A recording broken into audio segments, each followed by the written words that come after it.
출근길 뉴스를 종합해드립니다. 깊이 있는 뉴스 YTN FM 출발 새 아침.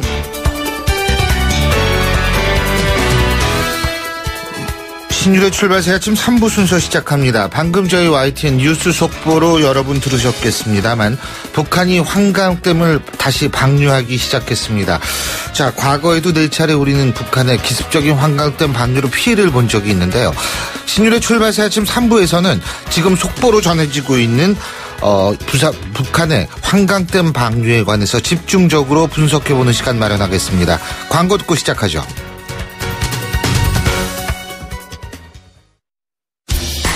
항공권도 매진이야. 실시간 빠른 항공 호텔 예약 시스템 온라인 투어. 가격이 싸니 일정이 별로야. 알뜰하고 품격 있는 여행은 온라인 투어. 에어텔, 교통패스, 각종 입장권. 복잡해. 여행의 예약은 한 번에 온라인 투어.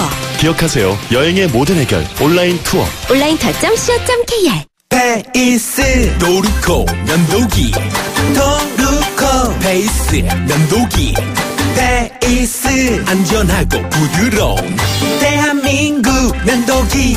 안전하고 부드러운 면도 그 이상을 경험하세요. The Shaving Innovator Dorco Pace.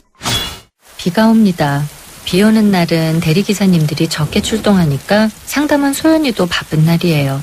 하지만 저에게는 아직 12분의 기사님이 남아있지요.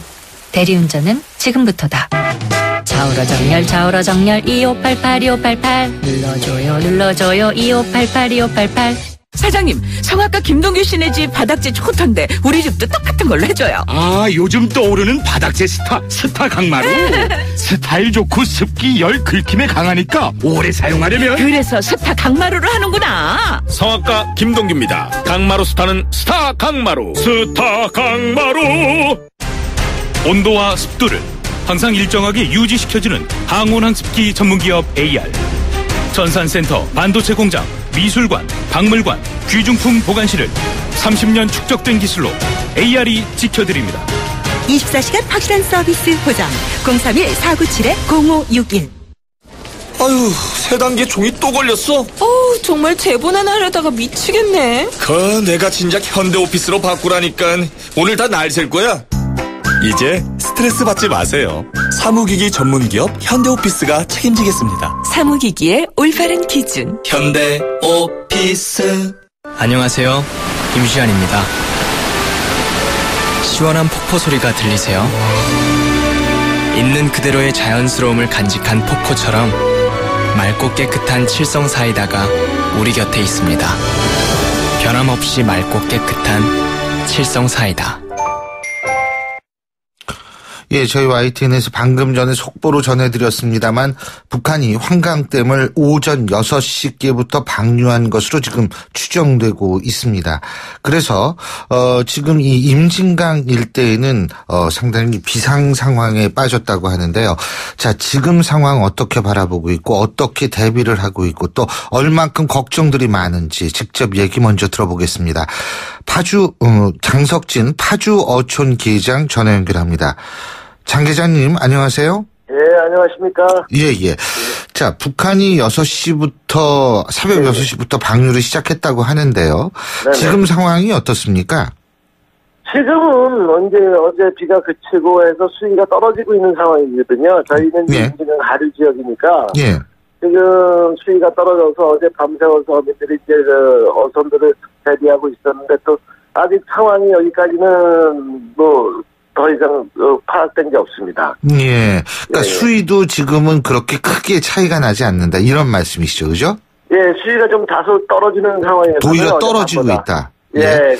근데 지금 아직 모르겠습니다. 아직까지. 과거에도 4차례의 그 환강댐 방류로 그 피해를 보신 적이 있잖아요. 그죠? 예, 그렇습니다. 예. 어구도 일단은 거기에 이제 과거에는 6명의 귀중한 인명 피해도 있었고요. 그죠? 예. 근데 과거 같은 경우에는 북한이 환강댐을 방류하기 시작한 이후에 어느 정도 시간이 흐른 다음에 느끼기 시작하셨어요? 아, 이게 위험하구나. 저희는 이제 하류 지역이잖아요. 예. 하류 지역이 전이 되다 보니까는 한 6시간 8시간 돼야 이제 방류 시작해서 하면 본 물이 제대로 수문이 열렸을 때 6, 7시간, 8시간 정도 걸려야 저희 지역에는 이제 알 수가 있습니다. 7시간, 8시간 돼야지. 예. 근데 방류가 계속되고요. 예. 북한 지역에 비가 올 경우에는, 그 양이 당연히 늘 수밖에 없고요. 그렇지 않습니까? 예. 그러면은 그 중에서 가장 걱정되시는 부분은 어떤 겁니까? 지금 저희 어민들 측 입장하고 저 주민들 입장에서 생각하면은. 예. 어민들은 이제 어느 정도 대비해놓고 또 어선이고 이제 하고 있지만은 지금 문제는 여기 하류 지역 우리 인근의 파주 지역은 예. 이제 이따 저녁이 문제가 됩니다. 계속 방류가 이럴 때 이제 밀물이 미는 시간에 예. 방류 양이 많다고 하면은 저지대에 이제 사는 문산 지역 이런 어민들 저 주민들이 상당히 피해가 있을 수도 있고 그전처럼 또 뭐 큰 물난리를 겪을 수 있으니까 상당히 불안하죠.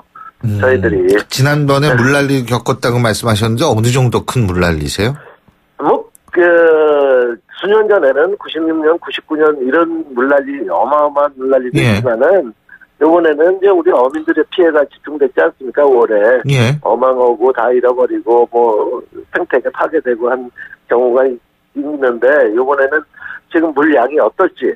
다행히 비가 그쳐져가지고는 물량이 세고 만조 때 같이 겹친다면 상당히 비상 상황이 오지 않을까 이렇게 우려됩니다. 지금 생태계 파괴됐다고 말씀하셨는데 이게 무슨 의미예요? 그거는 뭐 지금 그 당시에 5월 달에 물 내려보냈을 때 그 5월 달이라는 게 각종 산란 시기 아닙니까? 그러니까 그 산란 시기 찬물을 내려보내니까는 물고기 치어들이나 이제 다 산란된 게 다 없어지니까 뭐 향후 몇 년 동안 어획도들이 감소되는 거죠.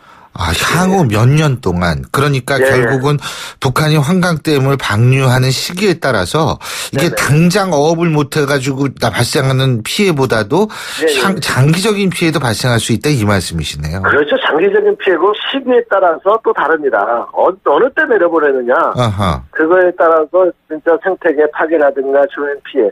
그 당시에도 이제 또 어떤 안전이 문제가 됐냐면은 군인들이 예를 들어서 그 예보를 몰랐다고 하면은 어떤 강한에 작전을 하다가 진짜 휩쓸릴 수도 있다는 얘기죠. 그게 대비가 이제 군까지 다 연결이 돼야 되는 겁니다. 예. 그러고 5월 달에 하려면 그 산란 시기 때문에 그렇게 피해를 보시고 그렇다면 지금은 어떤 피해가 예상이 될 수 있어요?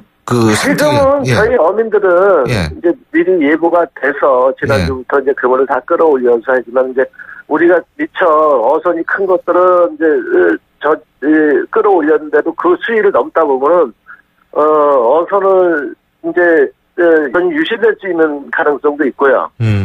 또 주변에 농용지가 이제 침수될 가능성, 또 뭐 예를 들어 제방이 뭐 부실하다든가 해서 부채방이 터지면은 진짜 인명 피해 이런 것도 발생이 될 수가 있겠죠. 그렇군요. 지금 어떻게 보십니까? 정부는 잘 대책 마련을 하고 매뉴얼대로 잘 하고 있다 이렇게 평가하십니까? 전혀 아니죠. 전혀 아니시다. 첫째 이 수자공사를 관리하는 기관이 국토부인데 그 댐을 건설할 당시에도 하류 지역에 어떤 뭐 생태 피해나 이 시기별로 또 그다음에 어떤 주민의 어떤 피해라든가 이런 조사조차 환경 피해 이런 것도 되지 않았어요. 그리고 대응 매뉴얼이 5월 달에도 전혀 대응 매뉴얼이 잘못돼 있지 않습니까? 그러니까 피해를 받았잖아요. 시기별에 따라서 어떤 이런 걸 정확히 해서 충분히 또 그 군남댐이 못 된다면 저지대는 어떻게 뭐 준설이라든가 해서 해야 된다는 이런 게 주민들하고 저희 어민들한테도 어떤 대화 채널이 있어가지고 지금이라도 빨리 대응을 해서 내년에도 이게 확실한 대응책을 마련해야 되는 거죠. 전혀 안 되고 있어요. 저희한테 뭐 어민 피해 보상이라든가 어떤 지원책 뭐 주변에 이런 건 없습니다. 아예 뭐 연락조차 없습니다. 그러니까 지금 말씀하신 거를 이렇게 들어보면 정부가 지금 4단계 대응 매뉴얼이 있다 이런 얘기를 하는데 그거 가지고 상당히 부족하다 이런 말씀이시네요. 그죠? 세부 매뉴얼이 있어요. 세부 매뉴얼이. 세부적인 이제 임진강의 어느 지점에는 어느 유속이 있으니까 물이 얼마만큼 빠져나가고 그 지역의 하류 지역은 조수간만에 차가 있으니까는 물이 예를 들어 조수간만의 차는 수시로 변하지 않습니까? 그렇죠. 그럼 요번처럼 어제 같은 경우 이제 방류가 돼서 새벽에 물 미는 시간 9m 단위 때 됐다고 하면은 진짜 심각한 상황이 왔을 겁니다. 예. 손수가 또 많아졌다고 하면은 어제 비가 오고 물이 차는 상황에서 진짜 밀물하고 맞물렸다고 하면은 예. 이거는 뭐 주변에 진짜 주민들 피해도 어마어마할 거라는 얘기죠. 그런 자체 대응 매뉴도 없이 그저 오로지 연천 지역 군남댐에서 내려보내는 양하고 그 주변의 수위만 파악해 놓으면 그건 잘못된 대응 매뉴 아닙니까? 그렇군요. 혹시 긴급재난 문자 같은 거 받으셨어요? 예, 조그맣게 받았습니다. 받으셨어요? 그거 다행입니다. 예. 시간도 정확하던가요?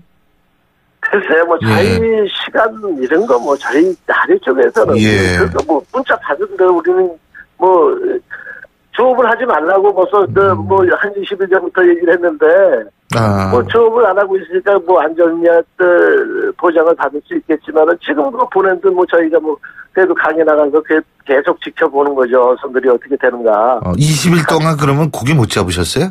20일뿐만이 아닙니다. 진짜 5월 이후로 여태까지 못 잡고 또 이게 물이 안정되는 시간이 있고 하면 이제 8월까지는 장마 끝나는 시기까지는 조업을 전혀 할 수가 없는 거죠. 아이고 이거 참 정말 걱정이 많으실 텐데 이렇게 인터뷰 응해주셔서 고맙습니다. 계속 좀 그래도 긴장 늦추지 말고 보셔야 될 것 같아요. 그죠? 예.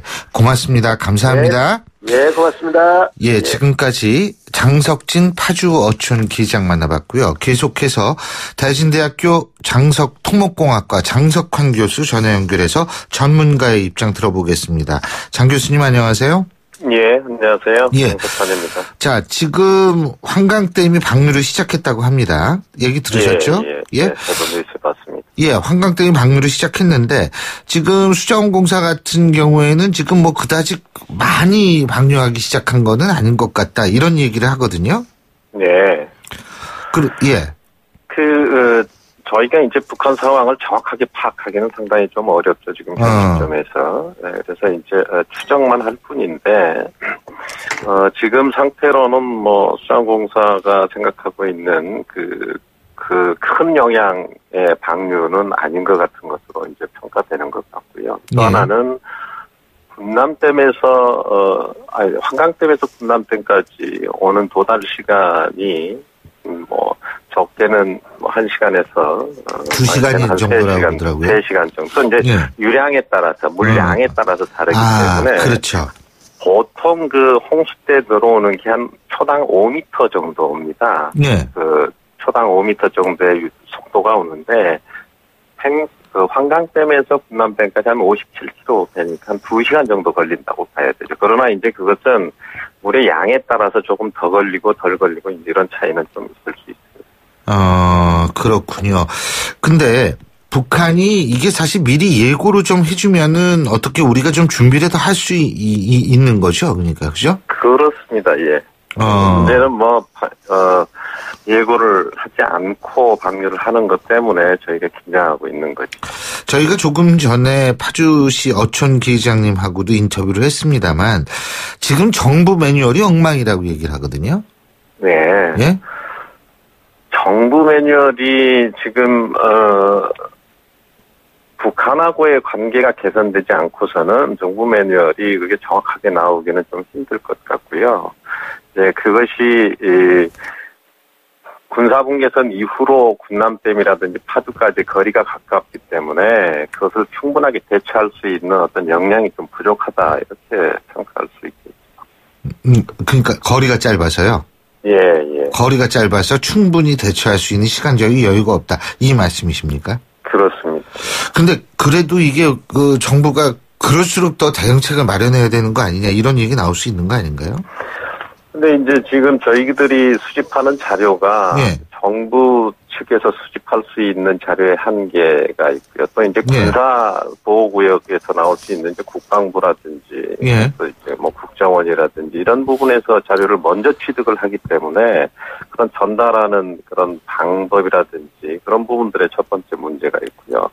그러다 보니까 각 단계별로 정부가 대응하는 그런 문제 좀 해결하는 그런 방법도 상당히 좀 불확실성이 좀 많다 이렇게 볼 수 있습니다. 예, 지금 말이에요. 그 한강댐이 이제 방류를 하면은 그 양이 많게 되면 어떤 시스템입니까? 그러니까 먼저 군남댐에서 한번 막아주는 거죠, 그죠?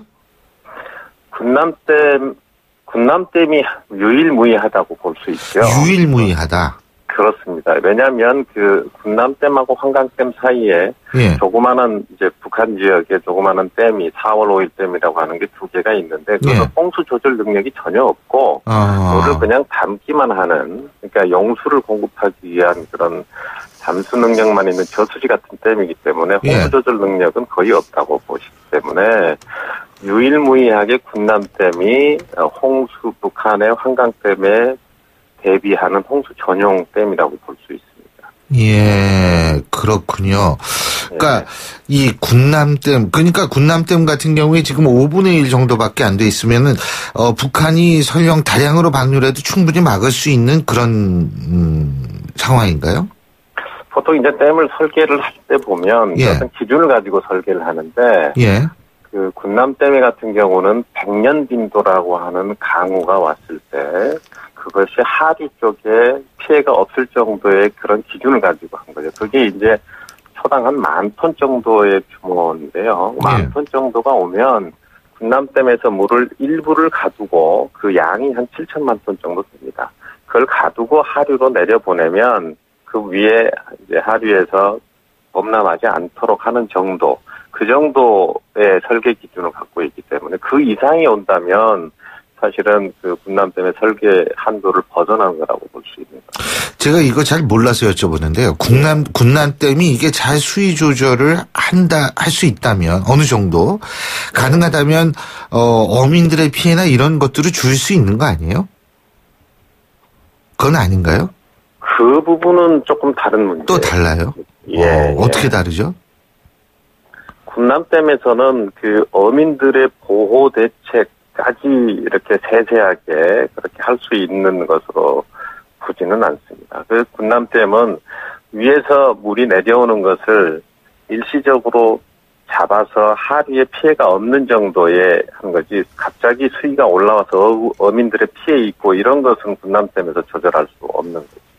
그래서 어민들에 대한 대책을 마련하는 것은 경보와 그다음에 이 발령하는 그 주의보나 경보를 발령하는 것 위에는 군남댐에서 그것을 다 잡을 수는 없는 거죠. 군남댐은 기본적으로 상류에서 내려오는 물의 양을 일시적으로 잡아놓고 하류에 피해가 없다고 하는 것은 물이 넘쳐서 제방 넘어서 범람하는 것을 막는 그런 정도지 조금 어부의 피해라고 하는 것은 수위가 갑자기 한 2, 3m만 상승해도 어민들의 피해는 당연히 있는 건데 그 부분까지는 군남댐에서 잡을 수가 없다고 볼 수 있습니다. 그렇군요. 그러니까 이게 지금 현재까지는 초기 인명 대피 3단계가 발효 중이다. 지금 이런 속보가 나오고 있거든요. 그러면은 이거는 무슨 의미일까요?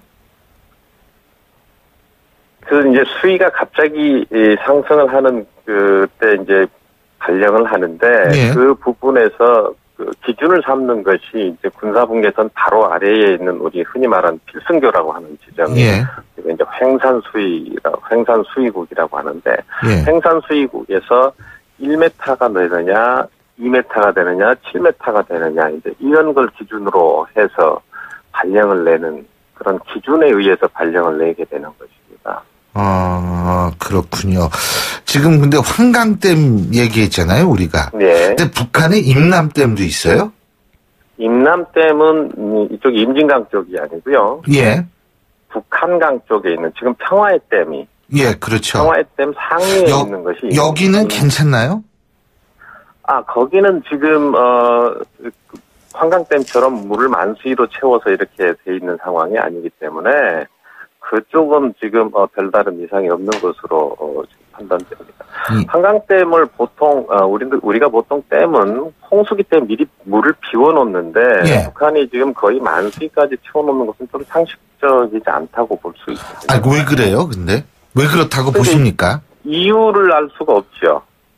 왜냐하면 보통 댐들은 5월, 6월 되면 우리나라는 장마철이 되기 때문에 댐을 많이 비워놔야지 비가 올 때 물을 채울 수 있는데 이것은 조금 약간 비상식적인 물을 관리하는 측면에서 보면 상식적이지 않죠. 하나 이제 그 환강댐이라는 게 예성강 쪽으로 물을 이제 돌려서 낙차를 이용해서 발전을 일부 하는데, 발전을 하기 위해서는 물 높이가 높아야 되기 때문에 물을 많이 채워놓는 경우는 있습니다. 그러나 아무리 그 발전을 목적으로 한다고 해도 그렇게 물을 홍수대에 장마철에 이렇게 채워놓는 것은 조금 이해가 할 수 없는 부분이죠. 아, 그렇군요. 그러니까 그게 이 북한이 이 수공 목적으로도 지금 갖고 있는 거 아니냐, 이런 의구심도 가능하겠네요. 정말로 만약에 그런 의도가 있다면 그렇게 의심도 가능할 수도 있죠. 예. 그러나 그렇게까지는 아닐 거라고 생각이 되는데, 어쨌든 무슨 어떤 다른 특별한 사유가 있을 거라고 생각이 듭니다. 예, 그렇군요. 자, 어쨌든 지금 정부가 그래도 좀 북한이 요번에는 지금 통보가 왔다라고 속보가 떴거든요. 군에서 네. 북한 측의 통보를 받았다, 지금 이런 속보가 뜨고 있는데, 이거 좀 어떻게 매년 반복이 되는데 정부는 어떻게 해야 될까요? 지금 우리가 이제 임진강 같은 경우는 이제 국제 하천이죠. 네. 전문용어로 공유 하천이라고 하는데, 네. 이제 전 세계적으로 상하류 국가 간의 문제가 있는 게 한 200개 이상 되는 하천들이 다 그런데 전부 다 갈등이 있습니다. 거의 다. 근데 대부분 상류가 일방적인 게 90% 이상입니다. 그래서 이것은 관계의 개선에 의해서 받을 수밖에 없는 건데, 지금은 북한이 그런 부분에 대해서 협의를 해도 별로 그렇게 협조를 잘 안 하고 있는 그런 상황이고요. 2009년도에 인명피해가 한 6명 정도 났지 않습니까? 그래도 이제 무단 방류 때문에 그랬는데, 그 이후로 서로 협조를 하고 통보를 하기로 했는데, 2010년 이후에도 사전 통보가 이번 빼고 한 3번밖에 하지 않아요. 지금은 언론에 나올 때 큰 것들만 나오지만, 조그맣게 한 2, 3m씩 수위가 상승되는 것은 1년에 서너 번씩은 있어요. 조금 어촌 계장님도 말씀하셨지만 5월 달에도 있었다 그랬죠. 예. 그러니까 그런 경우도 환강댐 방류인지 그 중간에 있는 4월 5일댐에서의 방류인지는 모르지만, 그렇게 갑작스럽게 방류를 하는 것들이 미리미리 통보를 하지 않고 하고 있기 때문에 하류에 있는 우리 어민들 같은 경우는 상당히 불안한 거죠. 그런 것들이. 이것은 북한에서 자기네들이 원할 때만 해주고 원하지 않는 건 우리가 알 수 없는 그런 상황이기 때문에 그런 부분이 참 관리에 좀 어려움이 있을 겁니다. 예, 잘 알겠습니다. 오늘 말씀 잘 들었습니다. 고맙습니다. 감사합니다. 예, 지금까지 수자원 전문가시죠. 대진대학교 토목공학과 장석환 교수였고요. 신율의 출발 새 아침 3부 순서 여기서 줄입니다. 잠시 뒤 4부에서 뵙겠습니다. 안녕하세요. 배우 공연주입니다. 15살의 여러분은 어떤 꿈을 꾸는 아이였나요? 제가 케냐에서 만난 15살 소녀 도린의 꿈은 의사가 되는 것인데요. 학교에 가는 것을 무척 좋아하는 도린이 학교를 빠질 수밖에 없는 이유는 단지 여자로 태어났기 때문입니다. 우리와 너무 다른 그동안 말하지 못한 소녀들의 이야기 궁금하지 않으세요? 여러분의 관심으로 소녀들이 다시 꿈을 꿀 수 있습니다. 지금 월드비전 꽃들에게 희망을 캠페인을 검색하세요. 월드비전 꽃들에게 희망을. YTN 라디오 캠페인 더 가까이. 안녕하세요. 개그맨 그리고 바빠 표인봉입니다. 버려질 위기에 놓인 물건을 쓸모있게 재탄생시켜주는 재활용품 DIY 들어보셨나요? DIY는 Do It Yourself의 줄임말로 처음부터 끝까지 직접 제품을 만드는 과정을 말하죠. 먹고 남은 우유팩을 예쁘게 잘라 나만의 특별한 연필꽂이로 사용하는 것, 커피 전문점에서 다 마시고 남은 플라스틱 컵을 저금통으로 재탄생시키는 것, 이런 것들이 있죠. 재활용품 DIY 과정이 진짜 좋은 이유는 아이들과 함께 만들면서 유익한 시간을 보낼 수 있고 더불어 환경까지 아낄 수 있다는 겁니다.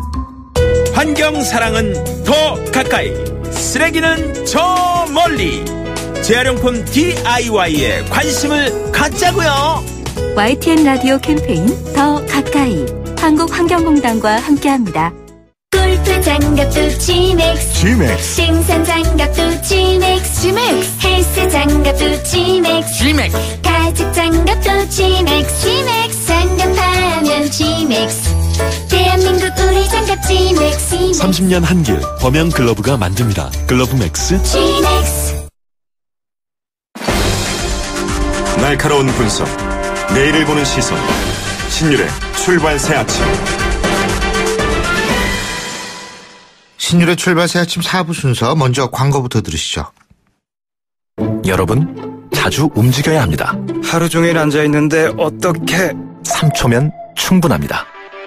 책상 교체 없이 바로 올려 사용하세요. 스마트 오피스를 위한 베리데스크. 여러분의 업무 자세와 능률을 함께 올려드립니다. 베리데스크. 자, 여러분 다 모이셨죠? 이제 일정 변경해서 4번째 쇼핑센터 방문합니다. 가이드 멋대로 일정이 마음에 안 드시면 인터파크 투어로 가시든가. 해외여행 가이드 인터파크 투어에서는 미리 확인하고 간다. 오 마이 가이드. 가이드 실명제로 더 즐거운 여행. 인터파크 투어. 새 차 살 때는 장기 렌터카. SK 똑똑한 장기 렌터카. 똑똑한 가격, 똑똑 주유소 할인, 똑똑 SK 똑똑한 장기 렌터카. 비교해보세요. 순증대수 1등 렌터카. SK 똑똑한 장기 렌터카. 렌터카 연합회 2015년 기준. 안녕하세요. 블랙야크의 새 얼굴 이진욱입니다. 이번 주도 등산 계획 있으시죠? 저도 산 참 좋아하는데요. 이번에 산을 즐기는 새로운 법을 알게 됐어요. 대한민국의 보물 같은 명산을 블랙야크와 함께. 등산이 더 즐거워지는 방법. 블랙야크 명산 100 프로젝트. 세상은 문 밖에 있다. 블랙야크. 골목골목에 멋을 더하는 100년 넘은 유럽의 아파트들. 우린 언제까지 고풍스럽다고 부러워해야만 할까요? 좋은 집은 시간을 이겨야 한다. 시간을 이기는 아파트 금강 펜테리움 금강주택. 수요일의 아침이죠. 8시 39분 05초 지나고 있는데요. 자, 지금 교통 상황 알아보겠습니다. 김지영 캐스터. 네, 출발 새 아침 교통정보입니다. 서울 외곽순환고속도로에 고장차가 발생을 했는데요. 판교에서 일산 가는 길 청계터널 부근 3차로에서 고장난 화물차 처리 작업을 하고 있기 때문에 3km 구간 정체가 되고 있고요. 이후로도 노호지부터 김포요금소까지 교통량이 많아서 밀립니다.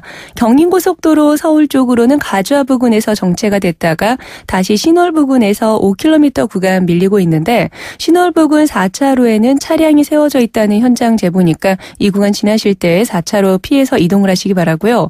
반대편 인천 쪽으로는 서인천에서 가좌까지 4km 구간 밀립니다. 이 뒤로 이어지는 국회대로는 여의도 쪽으로는 전체적인 흐름이 좋은데요. 반대편 인천으로 가는 길 신월 부근에서는 속도가 떨어집니다.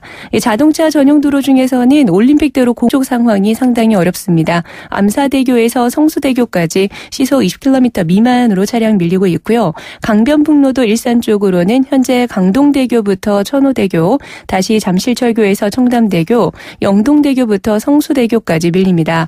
어제 통제가 됐던 잠수교는 오늘도 양방향 전면 통제가 되고 있는 상황이고요. 개화 육관문 역시 양방향 통제입니다. 출발 새 아침 교통정보였습니다.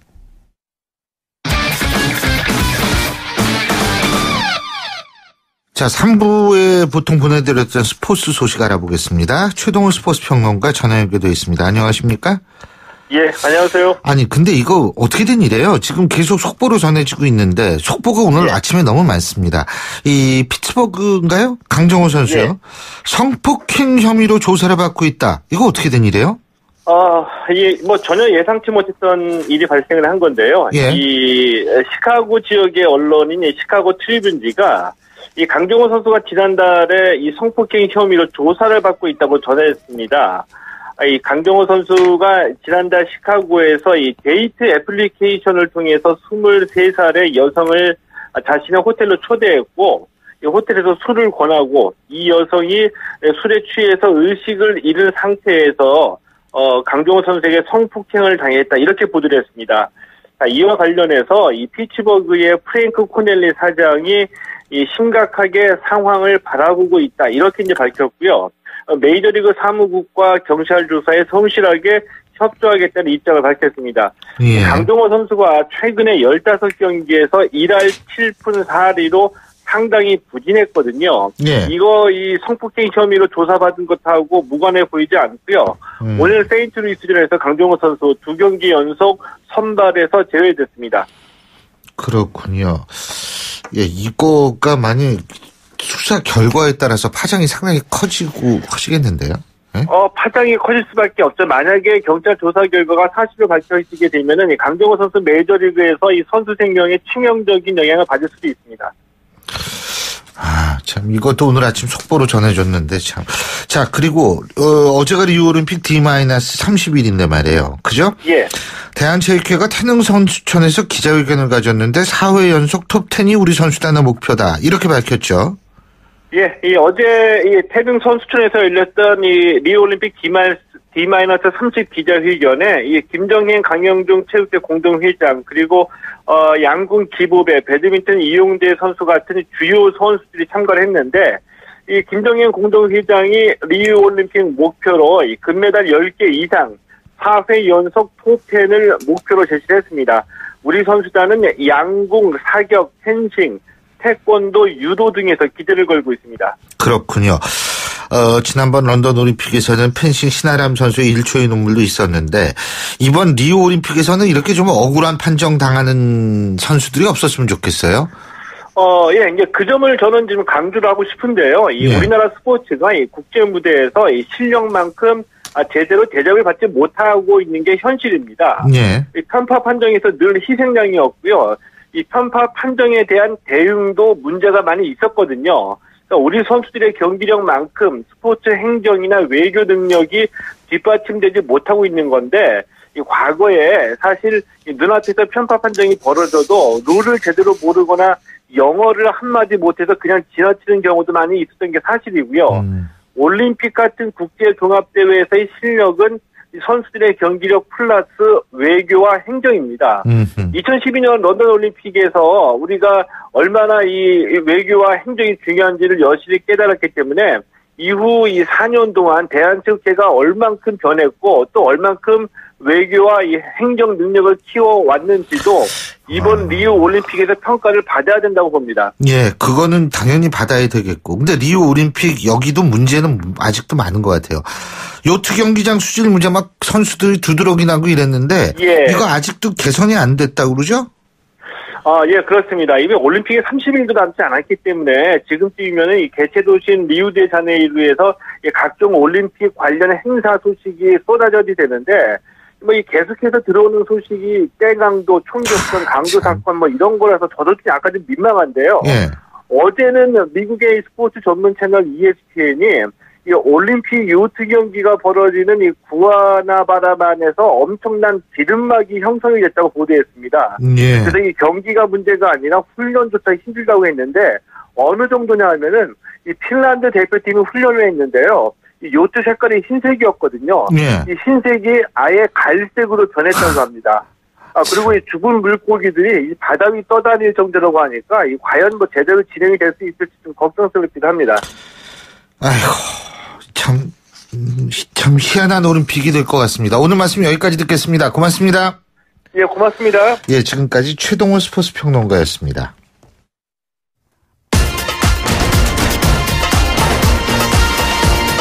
여러분이 지금 듣고 계신 주파수는 FM 94.5MHz입니다. YTN 뉴스 FM.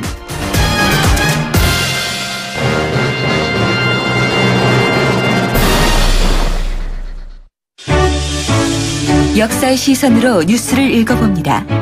히스토리 뉴스.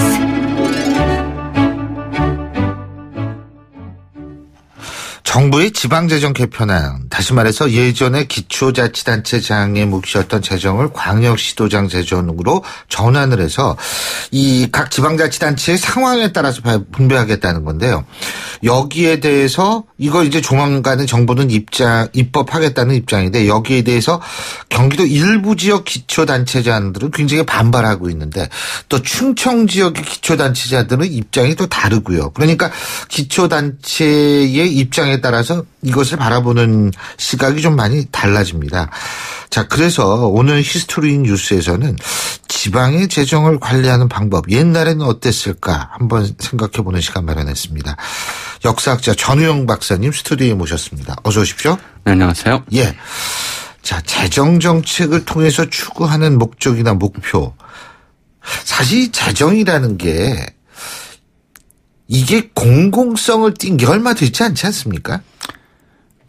글쎄요, 공을 어떻게 해석하느냐에 따라 좀 다르겠지만 옛날에는 좀 왕이 하는 일은 다 공이다 이랬으니까. 근데 왕이 그러니까 개인 재산도 재정. 그렇죠. 이제 그걸 구분하자고 하는 것이 이제 근대 국가가 시작되는 이제 초입의 일이었던 것이고요. 그러니까 옛날에 우리가 재정이라고 부르는 거는 그야말로 이제 왕이 정치를 하는 데 있어서 필요한 재원을 조달하는 정책이다. 뭐 이 정도로 이제 해석하시면 될 것 같고요. 네. 그래서 좀 많이 거치면 많이 쓰고, 적게 거치면 적게 쓰고. 요즘하고 다른 것이 이제 첫째가 현물 재정이고, 둘째로 이제 현물 재정이다 보니까 예산을 세울 수가 없어서 거치는 대로 쓰는 이제 그런 정도의 이제 재원 운영이었죠. 근데 고려 시대나 조선 시대 때는 어떻게 이게 운영이 됐어요? 그러니까 지방 재정이라고 하는 것이 기본적으로는 중앙이 있어야 되거든요. 그렇죠. 예.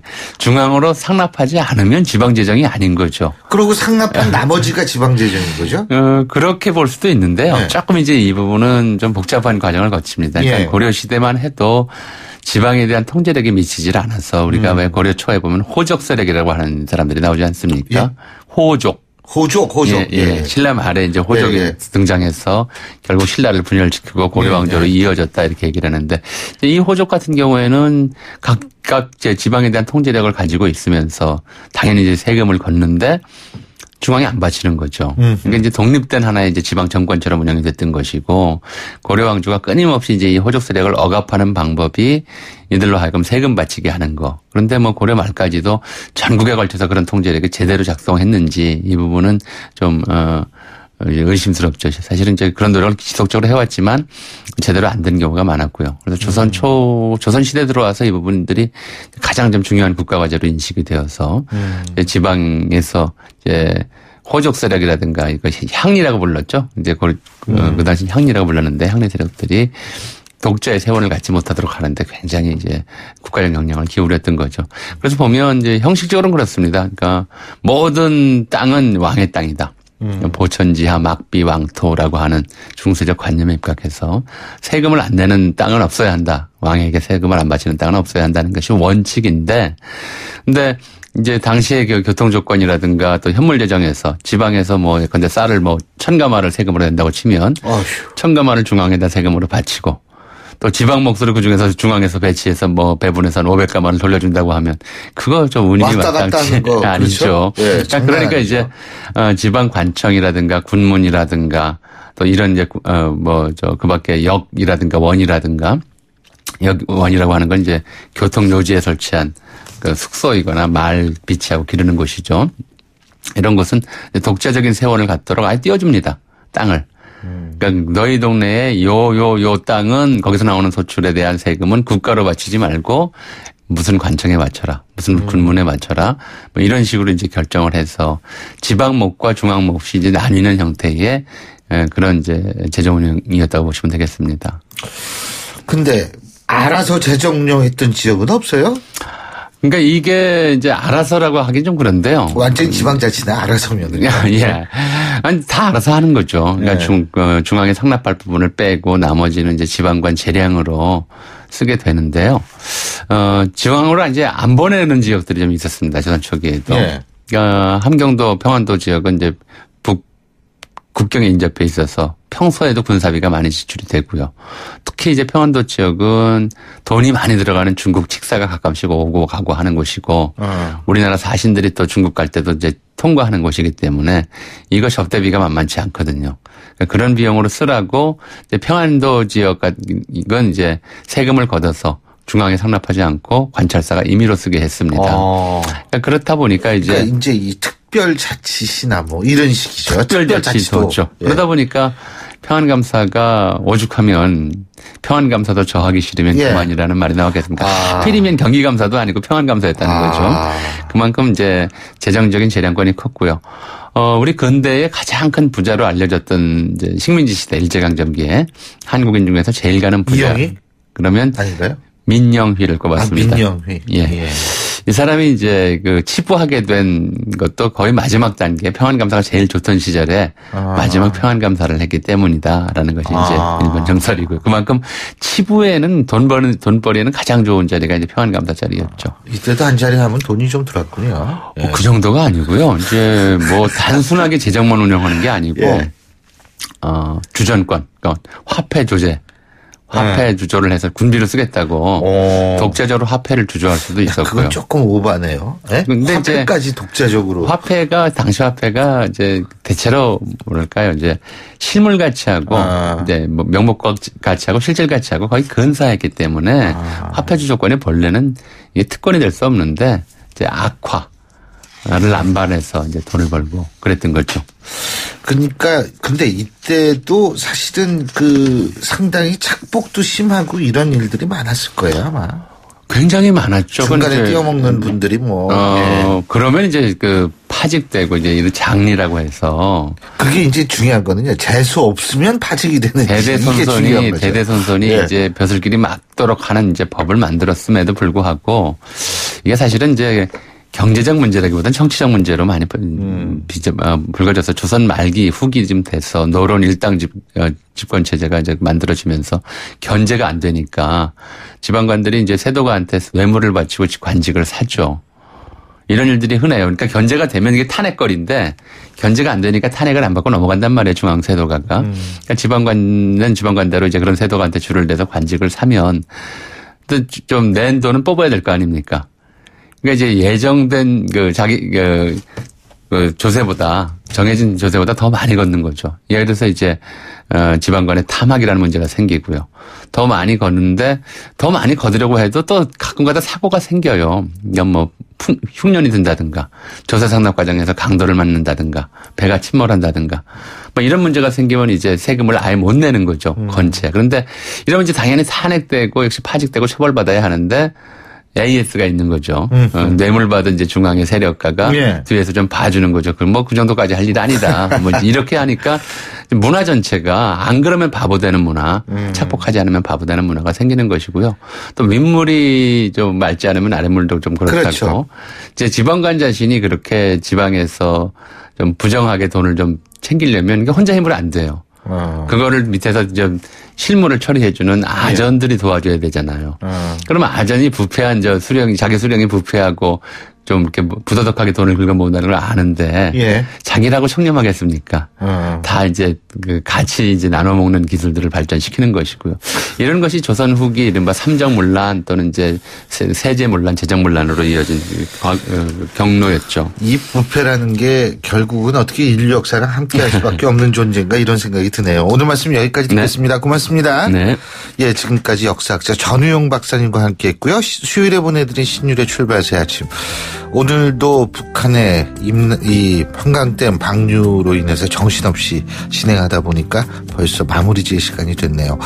여러분 오늘 하루도 정말 보람찬 하루 되시길 바라겠고요. 저는 내일 아침 7시 15분에 다시 오겠습니다. 신율이었습니다. 고맙습니다.